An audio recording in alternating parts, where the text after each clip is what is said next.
Hello दोस्तों, स्वागत है आपका आज की क्लास में। आज हमारा जो क्रैश कोर्स में हम पढ़ाने जा रहे हैं वो आपका है लवण एवं धातु यानी साल्ट एंड मेटल। ठीक है, क्या पढ़ाएंगे आज आपको? केमिस्ट्री में आपको पढ़ाएंगे हम साल्ट एंड मेटल। ये क्या रहेगा? ये तीसरी क्लास रहेगी। आज केमिस्ट्री का तीसरा लेक्चर रहेगा लवण और धातु। पहले मैंने पढ़ाया था आपको अम्ल क्षार और दूसरे में पढ़ाया था क्षार एवं लवण, और आज हम लवण एवं धातु पढ़ेंगे। ठीक है, तो चलिए फटाफट बिना देर किए हम स्टार्ट करते हैं इसको, लवण एवं धातु को। ठीक है, देखिए लवण होते हैं पहले वो देखते हैं हम। ओके, चलिए आगे बढ़ा जाए फटाफट।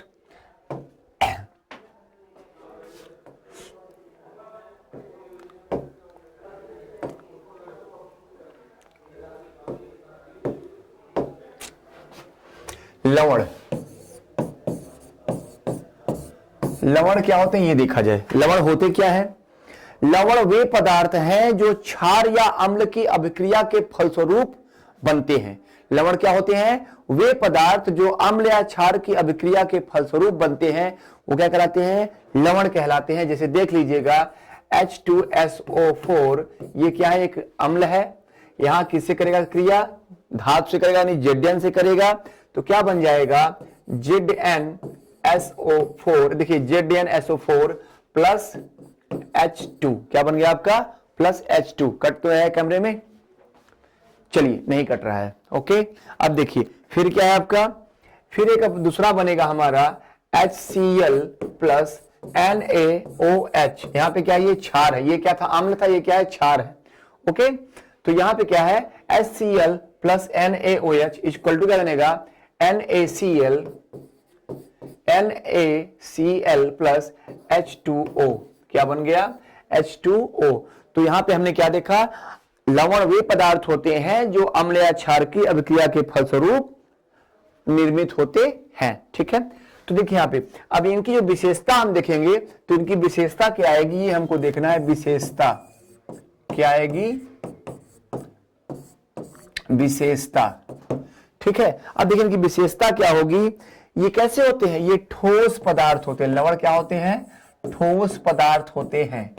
लवण कैसे होते हैं? तो लवण ठोस पदार्थ होते हैं। इनके गलनांक और क्वथनांक, इनके गलनांक और क्वथनांक क्या होते हैं? उच्च होते हैं, यानी हाईली होते हैं, हाई होते हैं इनके। ठीक है, इनके गलनांक और क्वथनांक उच्च होते हैं। लवण क्या होते हैं? जल में घुलनशील होते हैं। लवण क्या होते हैं?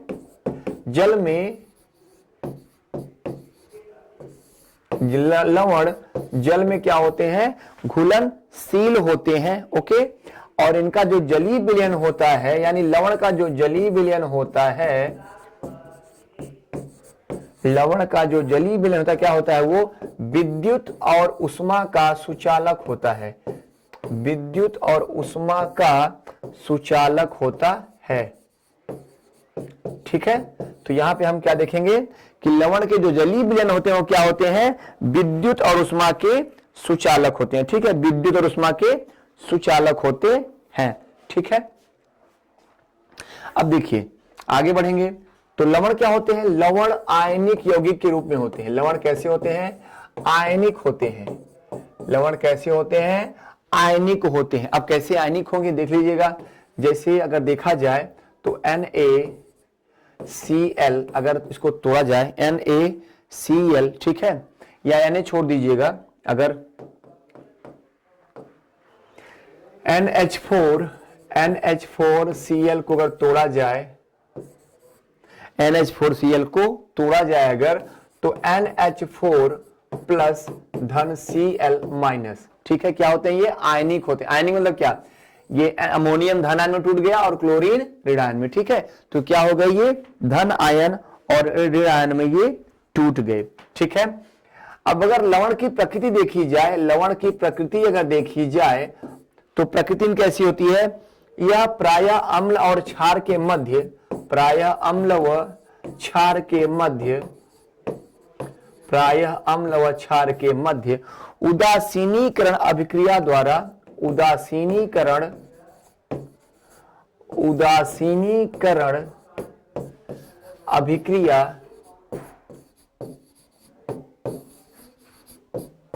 उदासीनीकरण अभिक्रिया द्वारा बनते हैं। लवण कैसे बनते हैं? अम्ल व क्षार के मध्य उदासीनीकरण अभिक्रिया द्वारा बनते हैं। ठीक है, तो लवण की प्रकृति कैसी होती है? उदासीनीकरण अभिक्रिया के दौरान ये निर्मित होते हैं। इनका पीएच मान क्या होता है? इनका पीएच मान क्या होता है? चूंकि ये उदासीन है तो इनका पीएच मान क्या होता है? इनका पीएच मान 7 होता है। अर्थात ये कैसे होते हैं? उदासीन प्रकृति के होते हैं। कैसे होते हैं? उदासीन प्रकृति के होते हैं। ठीक है, इनका पीएच मान क्या होता है? जल के बराबर होता है। ठीक है, चलो अब देखते हैं कुछ लवण, जैसे आपका नमक है ना, टेबल साल्ट NaCl, इसका पीएच मान कितना होता है?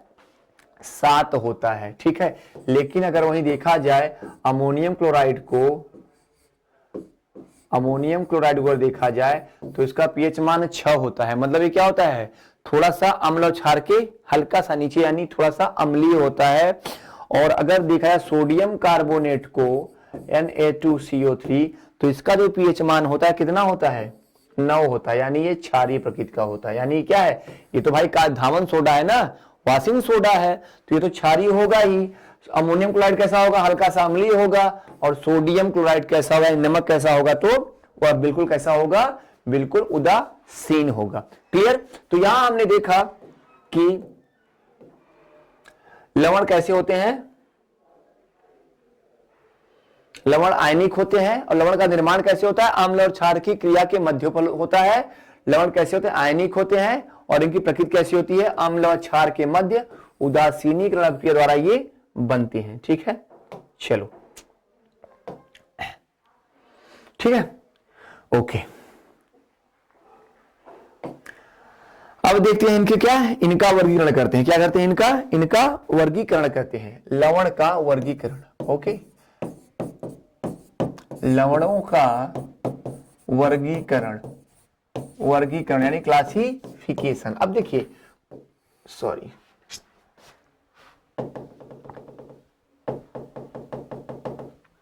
लवणों का वर्गीकरण।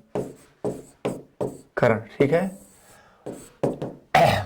अब देखिए क्वेश्चन आता है कि निम्न में कौन सा प्रबल अम्ल और कौन सा सामान्य लवण है, कौन सा दुर्बल लवण है, कौन सा अम्लीय लवण है, कौन सा क्षारीय लवण है। ठीक है, कौन सा क्षारीय लवण है। ठीक है, तो देखिए लवणों की जो होता है तो उसमें पहला देखेंगे हम सामान्य लवण, जनरल साल्ट। पहला क्या होगा? सामान्य लवण यानी जनरल साल्ट। अब जनरल साल्ट क्या है? जनरल साल्ट क्या है?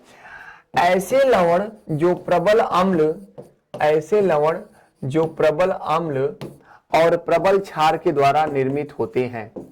ऐसे लवण जो प्रबल अम्ल और प्रबल क्षार के द्वारा, क्षार के मिलाने से या क्षार के द्वारा या क्षार के मिश्रण से, क्षार के मिलाने से निर्मित होते हैं। ठीक है,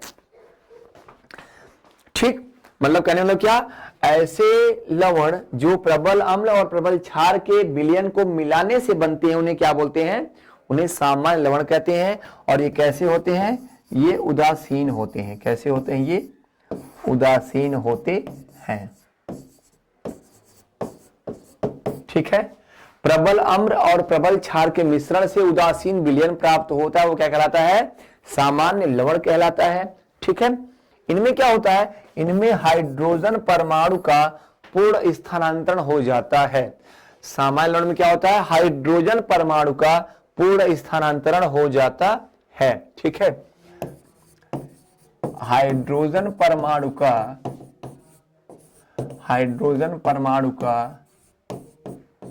पूर्ण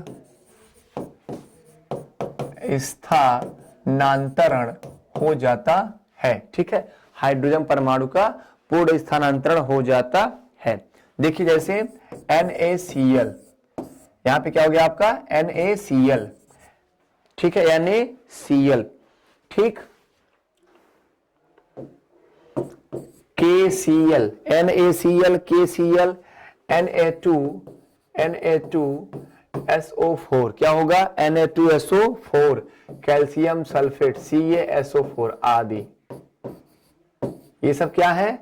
NaCl, KCl, Na2SO4 और CaSO4, ये सभी क्या है? ये सभी सामान्य लवण के उदाहरण हैं। इसमें देखिए कहीं भी आपको हाइड्रोजन परमाणु नजर नहीं आ रहा है। तो कहने का मतलब क्या है? सामान्य लवण वे लवण है जो प्रबल अम्ल और प्रबल क्षार के मिश्रण से प्राप्त होते हैं। इनमें हाइड्रोजन परमाणु अनुपस्थित रहता है। क्लियर? चलिए अब बात करेंगे हम कौन सा? अम्लीय लवण। कौन सा? अम्लीय लवण। क्या बात करेंगे हम? अम्लीय लवण। ठीक है, अब ये कैसे बनते हैं? ये प्रबल अम्ल और दुर्बल क्षार, प्रबल अम्ल और दुर्बल क्षार से प्राप्त होते हैं। प्रबल अम्ल और दुर्बल क्षार से प्राप्त होते हैं। कैसे प्राप्त होते हैं? ये अम्लीय होते हैं। मतलब प्रबल अम्ल और दुर्बल क्षार के अम्लीय विलयन से प्राप्त होते हैं। अम्लीय विलयन से या अम्लीय विलयन के रूप में प्राप्त होते हैं। ठीक है, प्रबल अम्ल और दुर्बल क्षार से बनते हैं। कौन? अम्लीय लवण। इनमें क्या है? हाइड्रोजन परमाणु उपस्थित रहता है। क्या होता है? हाइड्रोजन परमाणु उपस्थित रहता है, यानी उसका स्थानांतरण पूरी तरह से नहीं हो पाता। जैसे सोडियम बाइकार्बोनेट। क्या होता है? Sodium bicarbonate, sodium sulphate, sodium bicarbonate, sodium bisulphate, sodium bicarbonate, sodium bisulphate. ठीक है, और क्या होगा?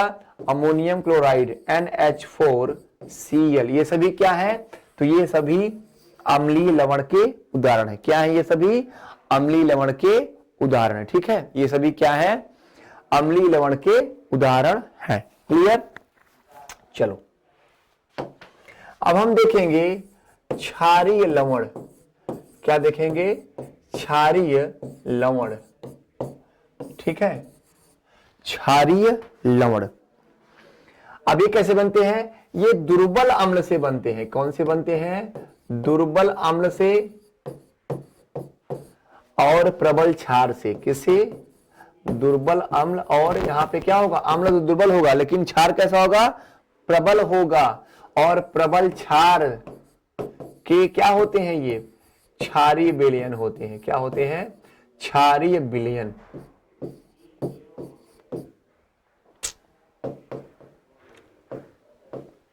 क्षारीय विलयन होती है। फिर से एक बार रिपीट कर दूं मैं, जो सामान्य लवण होता है वो प्रबल अम्ल और प्रबल क्षार का कैसा विलयन होता है? वो कैसा विलयन है आपका? उदासीन विलयन है। ठीक है, अम्लीय लवण कैसा होता है? प्रबल अम्ल और दुर्बल क्षार का अम्लीय विलयन है। और जो क्षारीय लवण कैसा है? दुर्बल अम्ल और प्रबल क्षार का क्षारीय विलयन है। कैसा है? क्षारीय विलयन है। इसमें क्या है? जैसे सोडियम कार्बोनेट। क्या है आपका?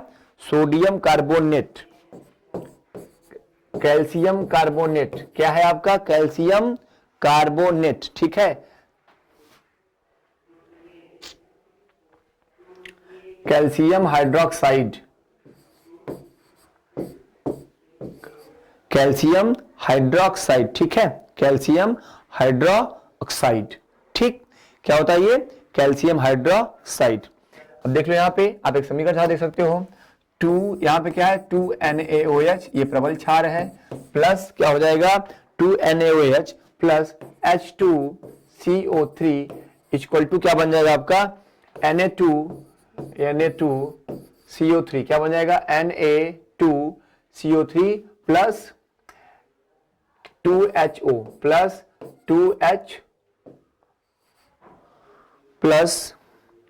2H2O। हाँ, 2H2O। ठीक है, ओके, क्या बन जाएगा? 2H2O। ठीक है, ओके। तो एक ऐसा उदाहरण है, ये आपका क्षारीय लवण का उदाहरण है। क्या उदाहरण है? क्षारीय लवण का उदाहरण है। एक और देख लीजिएगा, लास्ट है आपका इसमें मिश्रित लवण। क्या है आपका? मिश्रित लवण।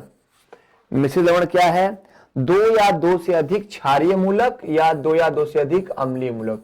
2 या 2 से अधिक 2 से अधिक अम्लीय या क्षारीय मूलक उपस्थित। ठीक है, 2 या 2 से अधिक अम्लीय या क्षारीय मूलक उपस्थित। जैसे क्या लगेगा इसका एग्जाम्पल, जैसे CaOCl2, CaOCl2। यहां पे देखिए कैल्शियम और क्या है, क्लोरीन। ठीक है, तो क्या है, अम्लीय और क्षारीय दोनों मूलक है। ठीक है, तो यहां पे क्या है आपका CaOCl2, ये क्या है आपका, इसे हम कहते हैं विरंजक चूर्ण कहते हैं। क्या कहते हैं इसे, विरंजक चूर्ण कहते हैं। ठीक है, क्या बोलते हैं इसे, विरंजक चूर्ण कहते हैं। क्लियर, क्लियर हो गया। चलो इसके बाद नेक्स्ट देखते हैं। अब एक आता है हाइब्रिड सॉल्ट। हाइब्रिड सॉल्ट यानी संकर लवण। क्या है आपका संकर लवण। संकर लवण क्या है, हाइब्रिड सॉल्ट क्या है।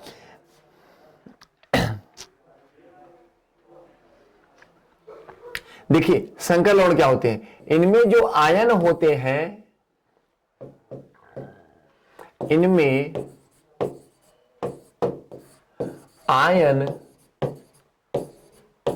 या कोई उदासीन अणु, इनमें आयन या उदासीन जो अणु होता है वो क्या करता है, वो किसी धनायन के साथ, किसी धनायन के साथ, किसी धनायन के साथ,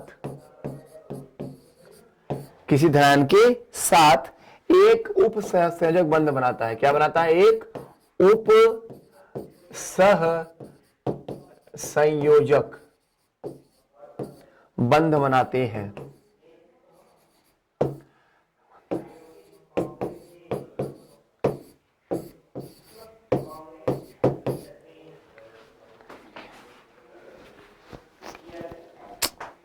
ठीक है, तो क्या होता है, इनमें आयन या उदासीन अणु किसी धनायन के साथ क्या करते हैं, एक उप सहसंयोजक बंध बना लेते हैं। जैसे देखा जाए, जैसे K4FeCN क्या जाएगा 6।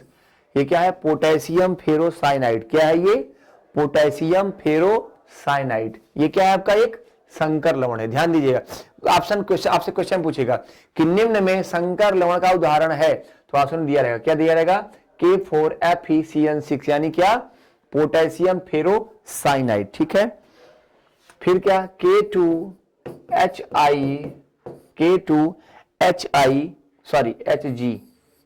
HgI4 potassium mercuric iodide. Potassium mercuric iodide क्या हो जाएगा, पोटेशियम मर्क्यूरिक आयोडाइड। ये सभी क्या है, ये सभी संकर लवण के उदाहरण है। कैसे उदाहरण है, संकर लवण के उदाहरण है। संकर लवण कौन होते हैं, जिनमें आयन या तो कोई उदासीन अणु किसी के साथ क्या करते हैं, बंध बनाते हैं। कैसे बनाते हैं, बंध बनाते हैं। यहां देखिए, यहाँ पे आयन क्या है आपका, जो है K2 है, Hg है, I है। ठीक है, तो क्या कर रहे हैं, कैसे धनायन और ऋणायन बना लेंगे। ठीक है, जैसे देखिए एक बार क्लियर कर दें इसको, जैसे K4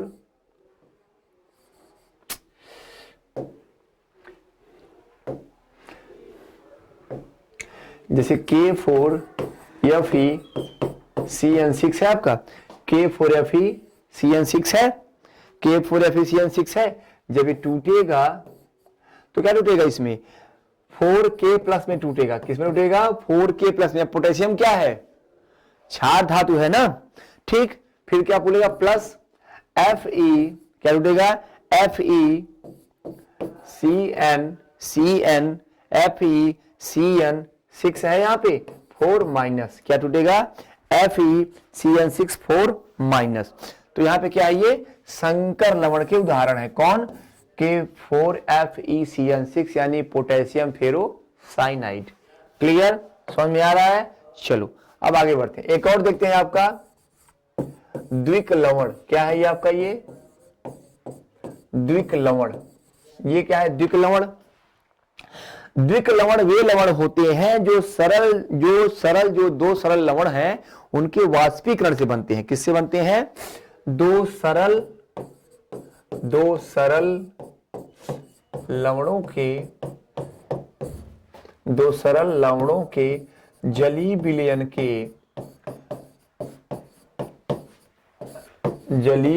के वाष्पीकरण से बनते हैं।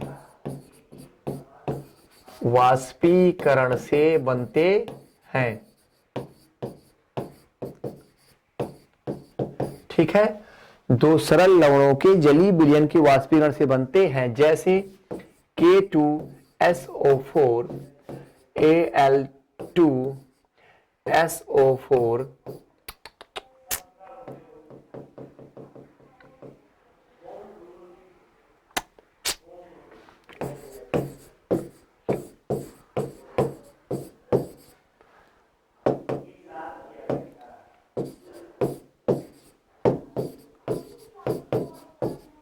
ठीक है। ये क्या है आपका पोटास एलम है। क्या है ये? पोटास एलम यानी फिटकरी है। देखिए यहां पे क्या है, ये दो सरल लवणों के जलीय विलयन के वाष्पीकरण से बनते हैं। ठीक है, दो सरल लवणों के जलीय विलयन के वाष्पीकरण बनते। देखिए यहाँ पे K2SO4, यहाँ पे Al2SO4। ठीक है, तो यहाँ पे क्या है, दो सरल लवणों के जलीय विलयन के वाष्पीकरण से कौन बनेगा? द्विक लवण। ये क्या है आपका फिटकरी का सूत्र है, K2SO4 इंटू Al2SO4 का थ्राइस इंटू 24H2O। ठीक है, एक और देख लेते हैं, FeSO4 इंटू NH4 का ट्वाइस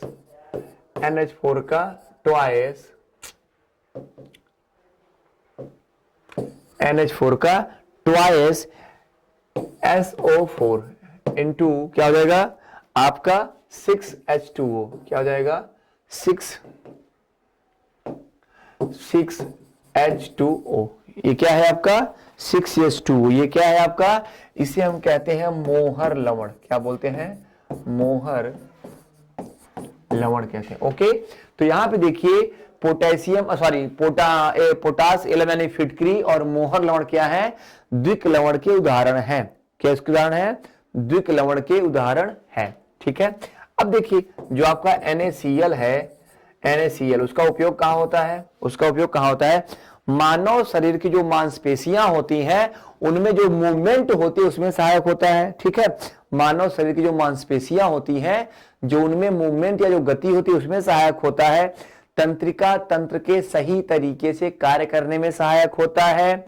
ठीक है, तंत्रिका तंत्र के सही तरीके से काम करने में सहायक होता है। खाद्य पदार्थों के प्रिजर्वेशन में होता है, यानी खाद्य पदार्थों को सही तरीके से, यानी उनका जो प्रिजर्विंग होती है ना परिरक्षण, उसमें काम देता है। कभी कभी देखते हैं कहीं कहीं जाड़ों के महीनों में ढेर सारी बर्फबारी होती है सड़कों पर, तो सड़कों पर जो बर्फबारी है उन बर्फ को गलाने के लिए, पिघलाने के लिए किसका उपयोग होता है? NaCl का। ठीक है, तो आपका जो सोडियम क्लोराइड है क्या है? ये प्रबल अम्ल और प्रबल क्षार का एक मिश्रण है। प्रबल अम्ल और प्रबल क्षार से बना हुआ है। ये आपके मांसपेशियों गति के लिए सहायक होता है, तंत्रिका तंत्र के सुचारू रूप से कार्य करने में सहायक होता है, सड़कों पर जाड़ों में जो बर्फ गिरती है उसको हटाने में सहायक होता है, और खाद्य पदार्थों के परिरक्षण में सहायक होता है। तो यहाँ पे हमारा अम्ल क्षार और लवण का पूरा टॉपिक जो है कंप्लीट हो गया। ठीक, अम्ल क्षार लवण का टॉपिक कंप्लीट हो गया। अब हम इसके आगे बढ़ेंगे और देखेंगे क्या? पदार्थ यानी मैटर। क्या देखेंगे? पदार्थ यानी मैटर। अब देखिए पदार्थ होते क्या है। सबसे पहले जानिए, हम पदार्थ है, आप पदार्थ है, ये बोर्ड पदार्थ है, ये पुस्तक पदार्थ है, ये मतलब सब कुछ पदार्थ है। दुनिया में क्या है? सब कुछ पदार्थ है। ठीक है, इस दुनिया में सब कुछ पदार्थ है। तो प्रकृति में उपस्थित वह क्या? वह सभी तत्व। देखिए पदार्थ क्या है? पदार्थ क्या होता है? जो स्थान घेरता है। क्या होता है? जो स्थान घेरता है। ठीक है, जिसमें भार होता है। क्या होता है? जिसमें भार होता है, और जिसको हम अपने आंख,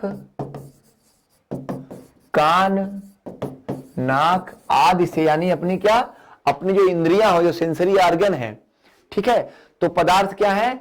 पदार्थ वह है जिसमें भार होता है, जिसमें भार होता है, जो स्थान घेरता है, या हम जिसका अनुभव अपनी इंद्रिय द्वारा कर सकते हैं, उसे क्या बोलते हैं? हम उसे हम पदार्थ कहते हैं। ठीक, उसे हम क्या कहते हैं? पदार्थ कहते हैं। ठीक है, अब देखिए भौतिक अवस्था के आधार पर जो है, भौतिक अवस्था के आधार पर पदार्थ को तीन भागों में बांटते हैं। किसमें बांटते हैं? भौतिक अवस्था के आधार पर पदार्थ को तीन भागों में बांटते हैं। किसमें? ठोस, द्रव और गैस में। सॉरी, ठोस, द्रव और गैस में। ठोस क्या है? ठोस पदार्थ की वह अवस्था है जिसमें आयतन और आकार निश्चित होता है। आयतन मतलब क्या? अगर ये पेन है तो इसका जितना वजन होगा इतना वजन फिक्स रहेगा, इसका आकार क्या है? फिक्स है। क्यों? क्योंकि ठोस के रूप में, ठीक है। कोई पुस्तक है, कोई कुर्सी है, कोई मेज है, तो क्या होगा? वो अपने आकार में निश्चित रहेगी। तो ठोस पदार्थ की वह अवस्था है जिसमें आयतन और आकार दोनों निश्चित रहता है। द्रव क्या है? द्रव पदार्थ की वह अवस्था है जिसमें आयतन तो निश्चित रहता है, यानी जैसे 1 लीटर पानी है, 1 लीटर दूध है, तो वो तो निश्चित रहेगा, लेकिन उसका आकार निश्चित रहेगा, यानी वह जिस पात्र में रखा जाएगा तो उस पात्र का ही आकार वह धारण कर लेगा। क्या करेगा? उस पात्र का आकार धारण कर लेगा। गैस क्या होती है? तो गैस पदार्थ की वह अवस्था है जिसका न तो आयतन निश्चित है न ही आकार निश्चित है, जिसका न तो आयतन निश्चित है और न ही आकार निश्चित है, ठीक है। ये तो हो गया द्रव की अवस्थाएं, तीन अवस्थाएं हैं। अगर द्रव या द्रव्य के प्रकार देखा जाए, सॉरी द्रव नहीं, द्रव्य, द्रव्य यानी मैटर, अगर इसका प्रकार देखा जाए तो प्रकार देखने में अगर कहा जाएगा तो जो पदार्थ है, यानी अब देखिए मैंने क्या बोला, भौतिक अवस्था के बेस पर, यानी भौतिक अवस्था के आधार पर इसे तीन भागों में बांटते हैं, लेकिन रासायनिक अवस्था में अगर देखा जाए, केमिकल अगर स्टेज पे देखा जाए, केमिकल सिचुएशन में देखा जाए, तो इसके तीन प्रकार होते हैं। पहला है तत्व यानी एलिमेंट,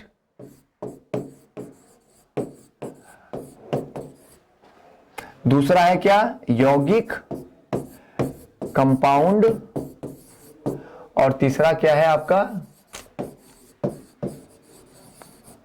मिश्रण,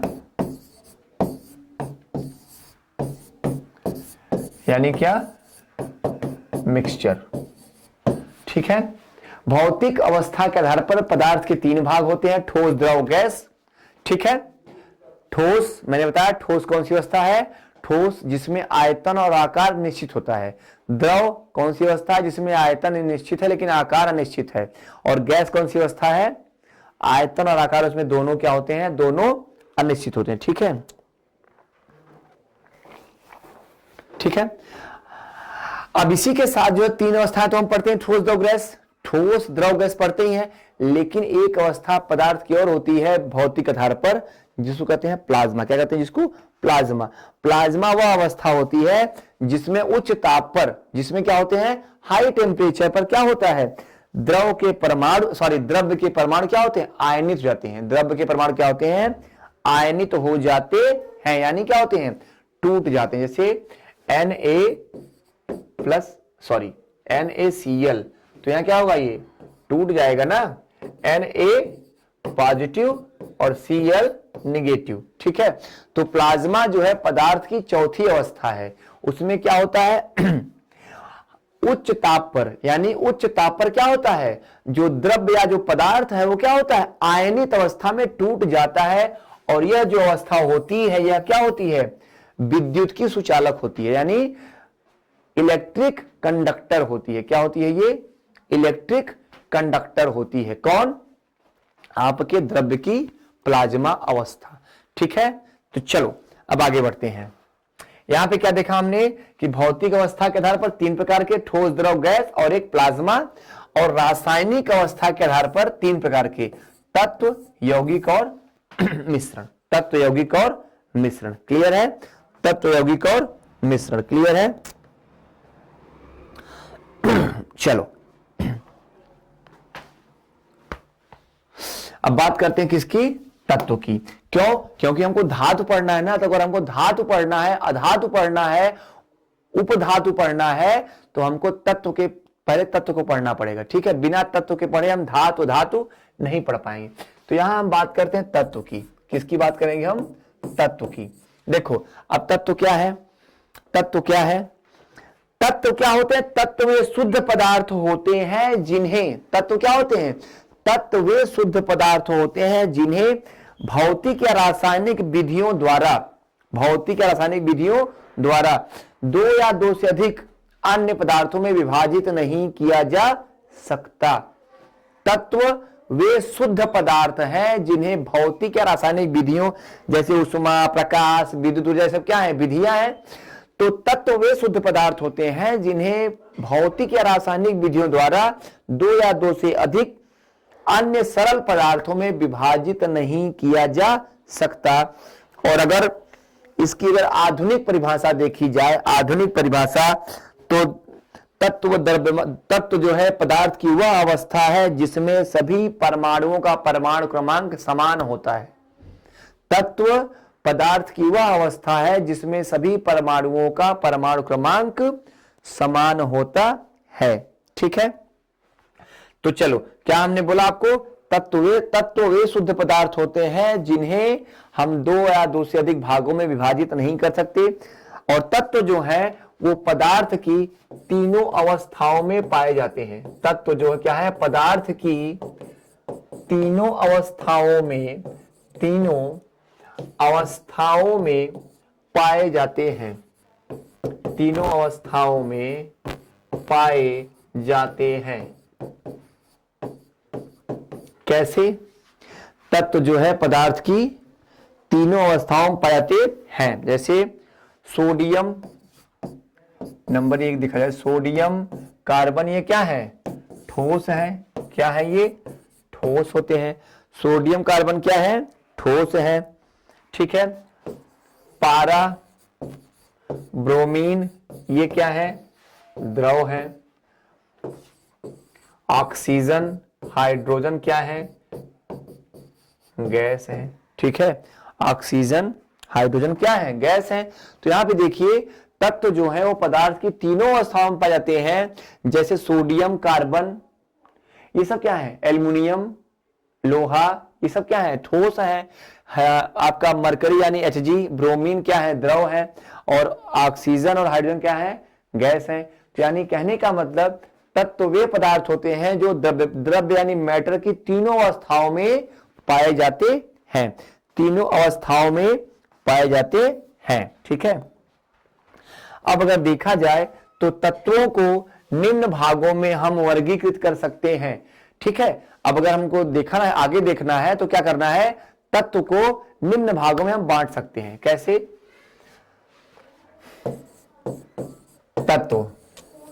हम तत्व को बांट सकते हैं कैसे, धातु के रूप में। कैसे बांट सकते हैं, अधातु के रूप में।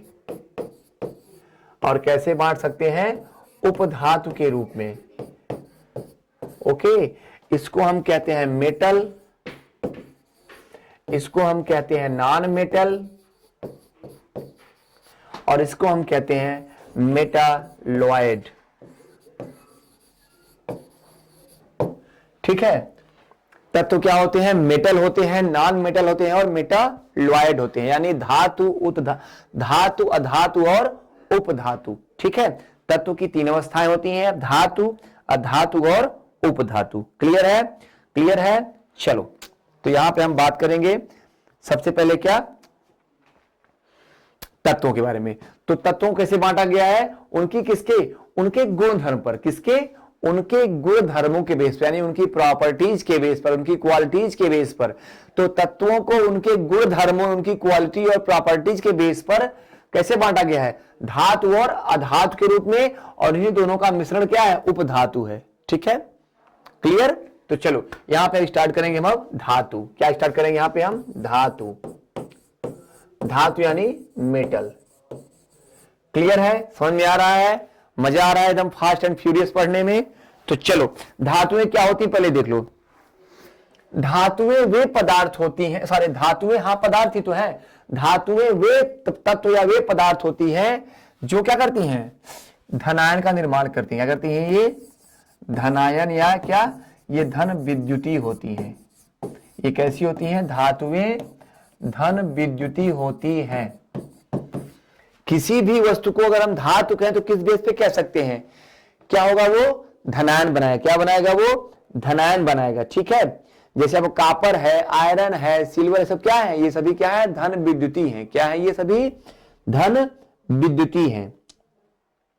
जैसे देखो क्या बोलते हैं, धातु में प्रकृति होती है। धातु में प्रकृति कैसी होती है, धन विद्युतीय होती है, अर्थात ये अपने वाय कोश का या अपने वाय कोश का क्या करते हैं, एक या एक से अधिक इलेक्ट्रॉन त्याग करके धनायन बनाते हैं। क्या करते हैं, धातुएं क्या होती हैं, धन विद्युतीय होती हैं। ये अपने परमाणुओं में से एक या एक से अधिक इलेक्ट्रॉन को त्याग करके क्या करती हैं, धनायन बनाती हैं। जैसे सोडियम, जैसे क्या, सोडियम इक्वल टू क्या है, sodium plus plus electron minus, ठीक है।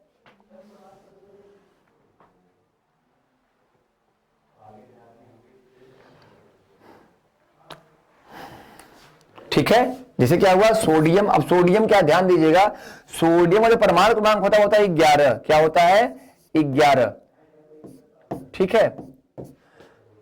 सोडियम क्या होता है, 2 8 1 होता है। अब देखिए इसके वाय कोश में एक इलेक्ट्रॉन है। अब अगर ये क्लोरीन से क्रिया करेगा तो क्या करेगा, देखिए Na प्लस Cl, क्या है, प्लस Cl। अब यानी क्या है, एक इलेक्ट्रॉन इसको दे रहा है, किसको, क्लोरीन को, और क्या बना ले रहा है, सोडियम प्लस। यहां पे दिख रहा है ना, कट तो नहीं रहा है ना, चलिए नहीं कट रहा है। देखिए यहां पे क्या करेंगे आप लोग, इसको ऐसे हम कर दे रहे हैं। देखिए सोडियम क्लोरीन से क्रिया कर रहा है, मिल रहा है, तो सोडियम क्या, सोडियम एक इलेक्ट्रॉन क्लोरीन को दे रहा है, सोडियम प्लस। अब क्लोरीन क्या कर रहा है, क्लोरीन एक ले रहा है ना, तो क्या हो जाएगा, प्लस क्लोरीन माइनस, क्या हो, क्लोरीन माइनस। तो यहां पे क्या कर रहा है, सोडियम धनायन बना रहा है ना। उसी प्रकार देखिए कैल्शियम है, तो कैल्शियम क्या करेगा, कैल्शियम के परमाणु क्रमांक कितना होता है, 12, कैल्शियम 20 होता है, यानी 2 8 8 और 2 होता है, 8 दूनी 16, 2 18, 2 20, कैल्शियम 20। तो इसके जो आपका इसका आउटर सेल है, क्या है, उसमें 2 इलेक्ट्रॉन है, तो क्या करेगा, Ca2 प्लस धन 2 इलेक्ट्रॉन माइनस, धन 2 इलेक्ट्रॉन माइनस। क्लियर है, क्लियर है। तो कहने का मतलब धातुएं क्या होती हैं, धन विद्युतीय होती हैं, यानी ये अपने परमाणुओं में से क्या करती हैं, एक या एक से अधिक इलेक्ट्रॉन त्याग करके धनायन बनाने की प्रवृत्ति रखती हैं। बस इसमें एक अपवाद क्या है, हाइड्रोजन को छोड़कर, हाइड्रोजन को छोड़कर। क्यों, क्योंकि हाइड्रोजन के पास मात्र केवल एक ही इलेक्ट्रॉन है। अब चूंकि जब एक ही है तो अगर बेचारा दे देगा तो क्या करेगा, जैसे किसी के पास खाने के नाम पर अगर एक रोटी हो और अगला व्यक्ति भी भूखा हो, तो अगर वो एक रोटी दे देगा तो कैसे खाएगा, अब आधा दे सकता है, लेकिन परमाणु तो रोटी होते नहीं। अब परमाणु तो कोई रोटी है नहीं, चलो भैया आधा तुम बांट लो आधा हम बांट लें, अगर परमाणु जाएगा तो पूरा जाएगा। क्लियर ना। तो यहां पे क्या है, हाइड्रोजन के पास एक ही इलेक्ट्रॉन होता है, इसलिए वो किसी के साथ भी क्या नहीं देता, वो क्या है, ठीक है ना। तो हाइड्रोजन को छोड़कर जितने भी धातुएं हैं सभी क्या होती हैं, धन विद्युतीय होती हैं। इनमें एक प्रवृत्ति होती है कि अपने परमाणुओं में से एक इलेक्ट्रॉन या एक से अधिक इलेक्ट्रॉन त्याग करके धनायन बना लेती हैं, ठीक है, धनायन बना लेती हैं। क्लियर, चलो अब इनकी अगर और बात कर लें फटाफट हम लोग।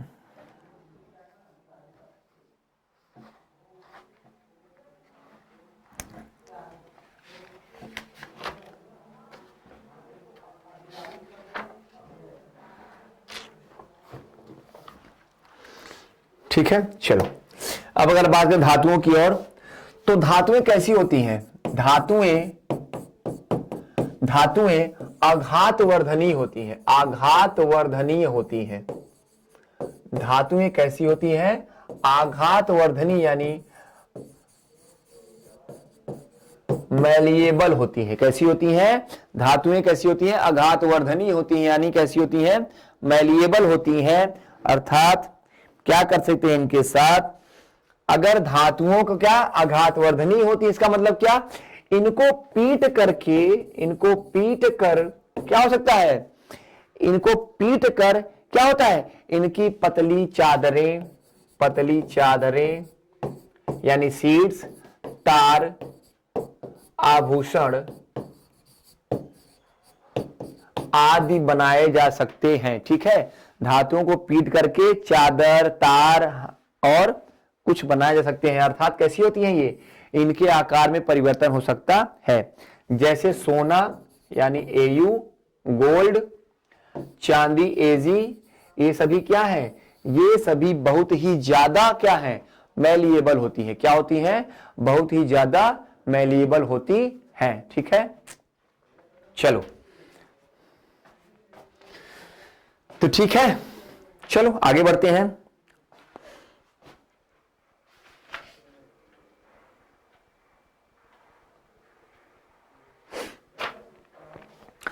अब देखो मैंने क्या बोला, धातुओं के तार बन सकते हैं, अर्थात इसका मतलब क्या है, धातुएं तन्य भी होती हैं। कैसी होती हैं? तन्य होती हैं। तन्य का मतलब क्या है? डक्टाइल होती हैं। तन्य का मतलब क्या? डक्टाइल। अर्थात धातुओं क्या, धातुओं को खींच करके पतले तार बन सकते हैं। धातुएं कैसी होती हैं? तन्य होती हैं। कैसी होती हैं? तन्य होती हैं। चलो आगे बढ़ते हैं।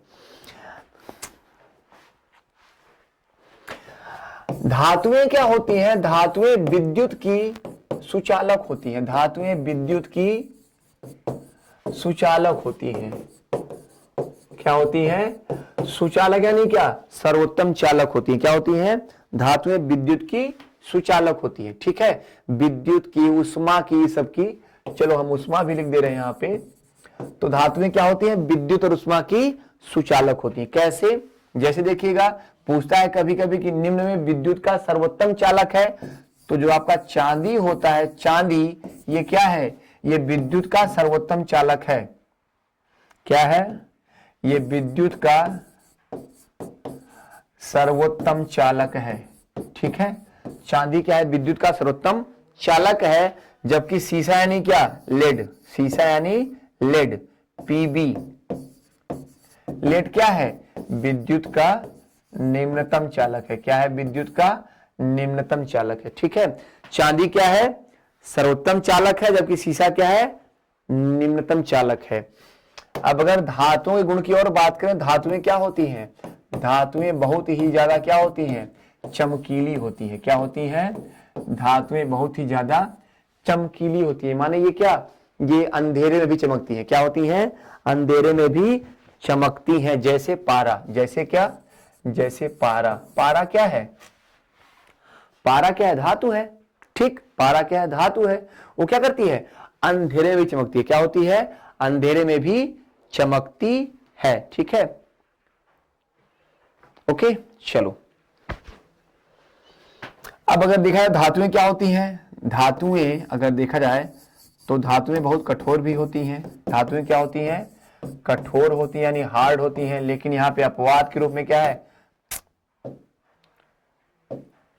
सोडियम और पोटेशियम, ये दोनों क्या है? ये दोनों क्या है? सॉफ्ट मेटल है। कैसी है? ये मृदु धातु है। ये कठोर धातुएं नहीं है, एल्युमिनियम, लोहा, ये सब की तरह। ये कैसी होती हैं?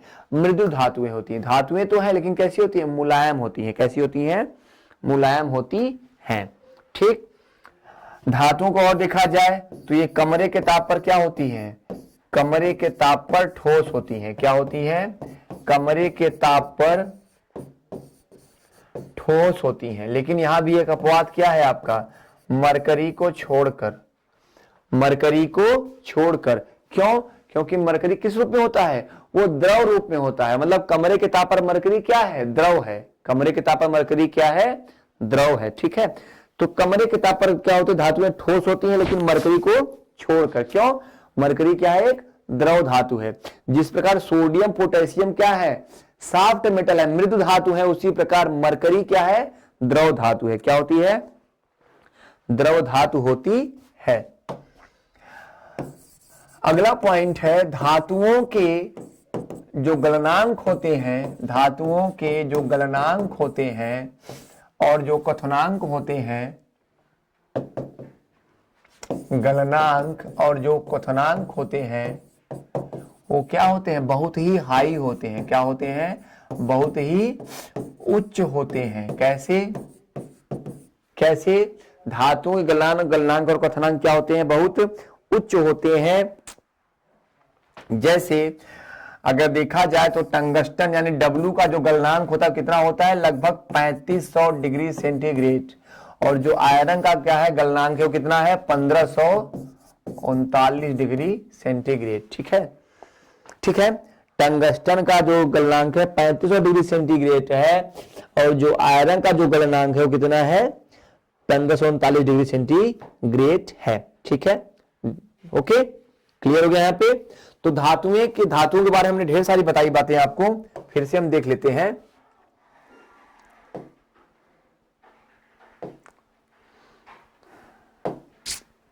धातुएं क्या होती हैं? धन विद्युती होती हैं, अर्थात ये अपने परमाणु से एक या अधिक इलेक्ट्रॉन त्याग करके क्या बनाती हैं? धनायन बनाती हैं। क्लियर। धातुएं आघातवर्धनी होती हैं यानी मैलिएबल होती हैं, इनको पीट करके इनके आकार में परिवर्तन किया जा सकता है। धातुएं तन्य होती हैं यानी डक्टाइल होती हैं। डक्टाइल का मतलब क्या है कि धातुओं को पीट कर उनके पतले तार बनाए जा सकते हैं, आभूषण बनाए जा सकते हैं। धातुएं विद्युत और उष्मा की सुचालक होती हैं, जैसे आपका एजी है सिल्वर। सिल्वर क्या है? विद्युत का सर्वोत्तम चालक है, यानी इसमें विद्युत क्या है? काफी ज्यादा प्रभावित होती है। और लेड क्या है? विद्युत का निम्नतम चालक है। इसके अलावा धातुएं क्या होती हैं? चमकीली होती हैं यानी ब्राइट होती है, जैसे मरकरी क्या होती है? ये अंधेरे में रखने पर भी चमकती है। ध्यान दीजिएगा, इसे हम क्या कहते हैं? इसे हम क्विक सिल्वर कहते हैं। इसे हम क्या कहते हैं? क्विक सिल्वर कहते हैं। धातुएं कठोर होती हैं और कमरे के ताप पर ठोस होती हैं, लेकिन सोडियम और पोटेशियम दो ऐसी धातुएं हैं जो क्या होती हैं? जो मुलायम होती हैं। और मरकरी एक ऐसी धातु है जो कमरे के ताप पर द्रव होती है, जो कमरे के ताप पर द्रव होती है। इसके अलावा धातुओं के जो गलनांक होते हैं, जो कथनांक होते हैं, क्या है? बहुत ही ज्यादा होते हैं, बहुत ही उच्च होते हैं। कैसे? जो आपका टंगस्टन है, जो W है टंगस्टन, इसका जो गलनांक कितना है? 3500 डिग्री सेंटीग्रेड। और जो आयरन यानी फेरस है, इसका कितना है? 1539 डिग्री सेंटीग्रेड। जो क्या है? जो कि बहुत ज्यादा है, जो कि बहुत ज्यादा है। ठीक है, तो यहां पर धातुओं की जो क्वालिटीज है हमने वो बताई। इसके अलावा धातुओं का एक गुण और है, अगर धातुएं किसी वस्तु से टकराएंगी, धातुएं क्या है? अगर ये किसी वस्तु से टकराती हैं तो ये क्या करती हैं? ये ध्वनि उत्पन्न करती हैं। क्या करती हैं? ये ध्वनि उत्पन्न करती हैं। अर्थात ये कैसी होती हैं? ये आपकी सोनोरस होती है। कैसी होती है? अनुनादी होती है। इसे क्या बोलते हैं? अनुनादी होती हैं। इसका मतलब क्या है? अर्थात ये क्या है? अर्थात ये ध्वनि उत्पन्न करती हैं। कैसे उत्पन्न करती हैं? ध्वनि उत्पन्न करती हैं। क्लियर? ध्वनि उत्पन्न करती हैं। ठीक है, चलो, ठीक है, तो ठीक, अब चलो आगे बढ़ते हैं। अब हमको देखना क्या है? प्रमुख धातुएं। क्या देखना है? प्रमुख धातुएं जो हमारे प्रकृति में मिलती हैं। अगर देखा जाए धातु के रूप में, तो एल्युमिनियम एक ऐसी धातु है जो हमारे प्रकृति में सबसे ज्यादा मिलती है। ध्यान दीजिएगा, एल्युमिनियम एक ऐसी धातु है जो हमारे प्रकृति में सबसे ज्यादा मिलती है। ठीक है, एल्युमिनियम क्या होती है? ये प्रकृति में सबसे ज्यादा मिलती है, लेकिन ये भी क्या है? स्वतंत्र अवस्था में नहीं मिलती। कैसे मिलती है? ये मिलती है हमेशा बॉक्साइड के रूप में। किसके रूप में? बॉक्साइड के रूप में। और बॉक्साइड क्या है इसका? बॉक्साइड इसका अयस्क है। ठीक है, क्या है ये? बॉक्साइड इसका अयस्क है। अब ठीक है, हमको क्या देखना है कि धातुओं के जो है कुछ अयस्क देख लेना है। क्या देख लेना है हमको? धातुओं के अयस्क देख लेना है। ठीक, चलो, इसके बाद हम क्या देखेंगे? फिर अधातु देखेंगे। क्या देखेंगे? हम अधातु को अध्ययन करेंगे, धातुओं का अध्ययन करेंगे। अब हम क्या देखना है? अयस्क देखना है। क्लियर? हम क्या देखना है? अब अयस्क। अब अयस्क क्या है? अयस्क को देख लेते हैं हम। अयस्क क्या है? अयस्क वे पदार्थ होते हैं। क्या है? अयस्क वे पदार्थ होते हैं, या अयस्क वैसे, या वे खनिज पदार्थ, वे खनिज पदार्थ, वे खनिज पदार्थ जिनसे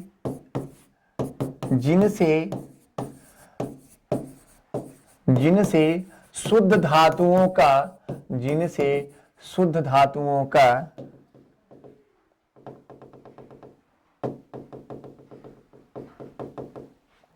जिनसे शुद्ध धातु का निष्कर्षण किया जा सके, यानी उनको निकाला जा, निष्कर्षण। ठीक है, निष्कर्षण किया जाता है। क्लियर है? धातुएं सॉरी अयस्क वे खनिज पदार्थ हैं जिनसे क्या होता है, जिनसे शुद्ध धातु का निष्कर्षण किया जाता है, जिनसे शुद्ध धातु का निष्कर्षण किया जाता है। ओके, अब जो अयस्क होते हैं क्या होते हैं, ये हमारे लिए लाभदायक होते हैं। क्यों लाभदायक है? क्योंकि इनसे क्या होता है, इनसे किसी धातु को उसके असली रूप में निष्कर्षित किया जाता है। क्लियर? ठीक है, तो चलो यहां पे हम क्या देखेंगे, कुछ प्रमुख धातुओं के अयस्क, कुछ प्रमुख धातुओं के हम लोग क्या देखेंगे, अयस्क देखेंगे। ठीक है, कुछ प्रमुख धातुओं के अयस्क। ठीक है, तो चलो आज की जो क्लास है इसी पे रोकेंगे, क्योंकि अयस्क का टॉपिक जो है पूरा बड़ा टॉपिक है। अयस्क में ढेर सारे धातुओं के अयस्क हैं, तो अयस्क वाला टॉपिक जो है हम लोग नेक्स्ट सेशन में देखेंगे। ठीक है, तो अगले सेशन में हम पढ़ेंगे धातु और उनके अयस्क के बारे में। ठीक है, आज का सेशन यहीं पे समाप्त करेंगे। सेशन कैसा लगेगा कमेंट बॉक्स में जरूर बताइएगा। कहां आपको समझ में आया, कहां आपको दिक्कत हुई, जरूर लिखिएगा, जरूर बताइएगा। ठीक है, तो मिलते हैं नेक्स्ट सेशन में नए टॉपिक के साथ। तब तक के लिए आप सभी को have a good day. Thank you.